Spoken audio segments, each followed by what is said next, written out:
Hello everyone, welcome to another episode of Telegraph Herald, More in the Score, presented by Dubuque Bank and Trust.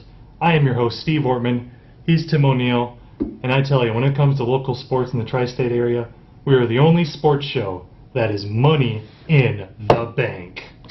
We bring it every episode.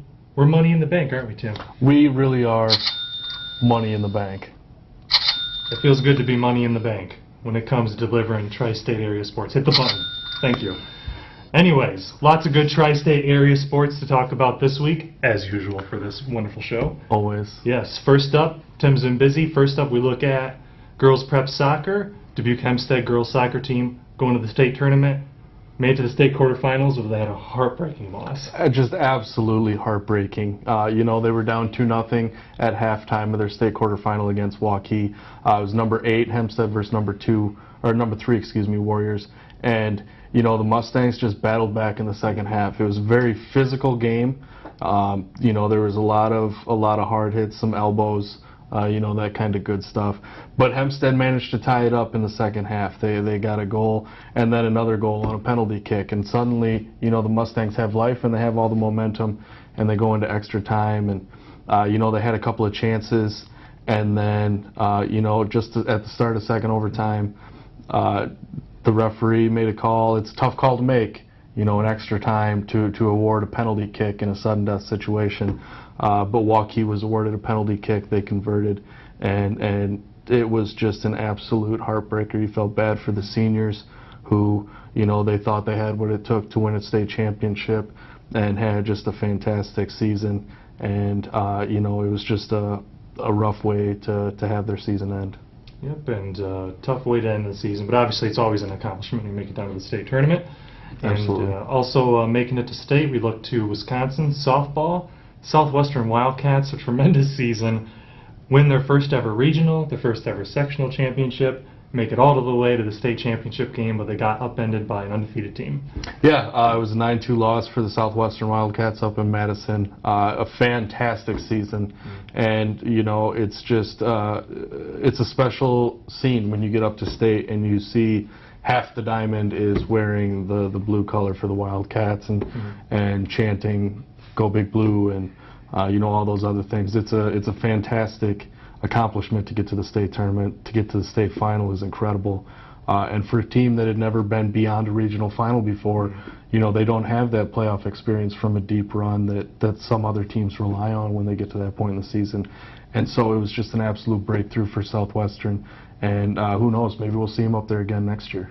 All right, well, that's going to do it for talking about the girls soccer, prep softball. Congratulations to both those teams on great seasons. That's going to do it for Tim. We're going to send it over to Brenden West here, and since I'm such an amazing host, I'm going to snap my fingers, and in a second, we're going to have Brenden West. Brenden, how's it going? Good. How are you, man? Doing well, and you had, I tell you what, a very special, magical weekend. You got to cover the 11th annual Grandview Gallop. Tell us a little bit about it. Well, I had never been to the Grandview Gallop before, and covering it for the first time, it was really interesting. I had no idea how popular an event it actually was, and just being there and seeing the sheer scale and the number of people participating. 845 different people participated in just the adult race alone.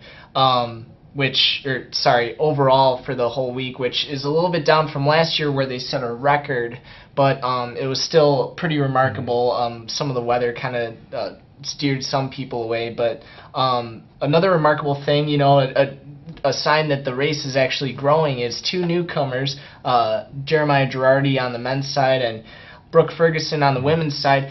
They're both participating for the first time in this race, and they wind up winning their divisions. So it was pretty cool. A couple records set as well. So it was a pretty fun event. I enjoyed it. Yeah, it's always an exciting event. And now it was certainly, you mentioned driving people away a little bit, the weather. It was a pretty warm, muggy morning. Did you see that having much effect on any of the racers? Well, these people, when you're running a 4-mile race like that, it's very important to keep your eye on the weather and everything, just to make sure that you don't have any health risks. And I think a lot of people may have looked at the forecast and gone, oh man, these conditions, I don't know if that's going to be so great. But actually, during the race itself, there was some nice cloud cover.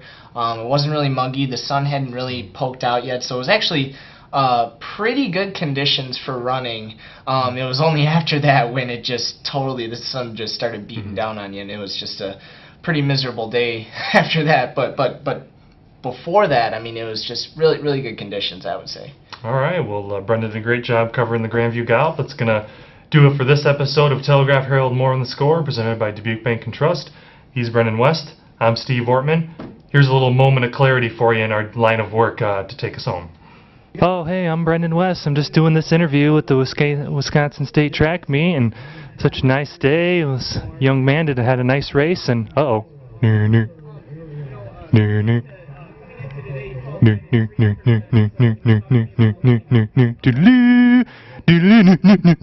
Come on, let's go.